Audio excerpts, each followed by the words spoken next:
Bà chấm riệp số chẳng dương mở thơ lùm hát tiệt tông cho mùi năng finding ratio and equivalent ratio chẳng có mọi khát bế dương anh một từng ở khní try bọn ấy find the missing number chẳng dương સંકેતឃើញថាaនេះស្មើ2ហើយbនេះមាន5ត្រូវ2 5បាទអញ្ចឹង total ប្រមាណគ្នាយើង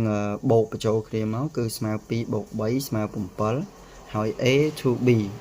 b យើងដាក់ a មក a amount វាស្មើ2ហើយ to 5 a to total អញ្ចឹង a ប្រមាណ a គឺ to total ប្រមាណ7អញ្ចឹងអូនបំពេញ7 total to b អញ្ចឹង total ប្រមាណគ្នាយើងតាមរកឃើញលើហ្នឹង7ហើយ b យើងគឺ5បាទអញ្ចឹងឆើទុក b នេះឲ្យបងអូនអនុវត្តបន្ថែមហើយអូខេយើងទៅទៀត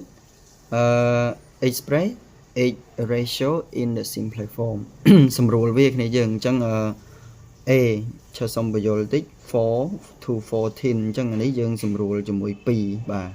យើងចែកវានឹង2ណាអញ្ចឹងអានេះក៏យើងចែកវានឹង2ដែរអញ្ចឹងនេះចម្លើយយើង2 to 7 2 to 7គឺជាចម្លើយC ដូចគ្នាបាទ8 to 32ពួកយើង8 to 32យើងសង្កេតឃើញថា8នេះចែកដាច់នឹង8បាន1 32យើងចែកជាមួយនឹង8ដែរកាលណាយើងចែកនឹងប៉ុន្មានយើងចែកនឹងប៉ុណ្ណឹងដូចសម្រួលវិភាគអញ្ចឹងណាអញ្ចឹងបើយើងចែកនឹង8អា32ចែកឲ្យ8បាន4 so 1 to 4គ្នាយើងមួយទៀត try 3a find the missing number អញ្ចឹងសង្កេតឃើញសញ្ញាគុណ3គុណប៉ុន្មានបាន12អញ្ចឹងអានេះយើង3គុណនឹង4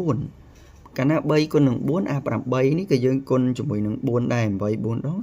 32អូខេហើយ C នេះបងអូនយកវាមកធ្វើអញ្ចឹងក៏បានដែរបើបងអូនអត់ច្បាស់ណាអញ្ចឹងវាមានលក្ខណៈត្រឡប់មានន័យឥឡូវឈើសុំ reflect ទៅវិញ A បើសិនជាឈើដឹងថា12 to I mean 32 to 12 to 32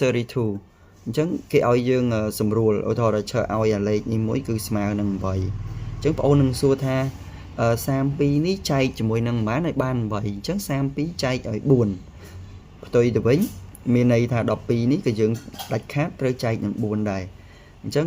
32ចែកឲ្យ4បាន8ហើយ12ចែក4បាន3អញ្ចឹងមានន័យថាយើងអាចគុណក៏បានយើងអាចចែកវាក៏បានដែរមែនទេវាមានដូចគ្នាវា upside down អូខេឥឡូវយើងអនុវត្តជាមួយនឹង C 48 80អញ្ចឹងគេឲ្យមួយលេខមានន័យថា48ហ្នឹងស្មើនឹង3បើ48ស្មើ3តើ48នេះចែកនឹងប្រមាណបានស្មើ3ចាអានេះយើងចែកនឹង16អញ្ចឹងមានន័យថា80នេះក៏ចែកនឹង16អញ្ចឹង80ចែកឲ្យ16យើងបាន5បាទអញ្ចឹងមានន័យថាចម្លើយយើងកន្លែងនេះយើងបំពេញ5គឺជាចម្លើយត្រឹមត្រូវហើយអូខេអញ្ចឹងឆើទុក B ជាមួយនឹងD នេះឲ្យបងប្អូនអនុវត្តយើងទៅមួយ slide ទៀតមួយ slide ទៀតយើងfind the missing number ដូចគ្នាបាទប្អូនគ្នា A តើ6ចែកឲ្យប្រមាណបាន2អញ្ចឹង6ចែកឲ្យ3អញ្ចឹងផ្ទុយទៅវិញបើសិនជា6នឹងចែកឲ្យ3អា42នេះដាច់ខាតក៏ចែកនឹង3ដែរអញ្ចឹង6ចែកឲ្យ3យើងបាន2 42ចែកឲ្យ3យើងបាន10ម៉ានបាន14អញ្ចឹងមានន័យថាចម្លើយយើង2 to 14អូខេអញ្ចឹងមកមួយទៀតហើយតើ50នេះតើ53តើ51ហ្នឹងចែកឲ្យប្រមាណបាន3អញ្ចឹងយើងគិតបន្តិចទៅ51ចែកឲ្យ17បាន3អញ្ចឹងមានន័យថាកន្លែងហ្នឹងបងអូនអាចគិតត្រឡប់មកវិញក៏បានដែរណាបើឈើចូលចិត្តគុណជាងចែកឈើយក3គុណជាមួយនឹង17បាន51អញ្ចឹងមានន័យថា4ហ្នឹងគុណជាមួយនឹង17ដែរ17ដែរអញ្ចឹងយក17គុណជាមួយនឹង4មក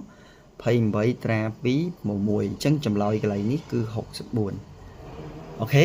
រៀងលឿនបន្តិចតែឈើគិតថាបងអូនអាចទទួលយកបានណាហើយឥឡូវអនុវត្ត B ហើយនឹង D ត្រង់ចំណុចនេះមើលអូខេអញ្ចឹងវីដេអូឈើពេលហ្នឹងមានតែប៉ុណ្្នឹងឯងណា អូខេបើសិនជាអាចជួយ comment អា practice ហ្នឹងនៅក្នុងវីដេអូខាងក្រោមផងបាទអរគុណច្រើនជម្រាបលា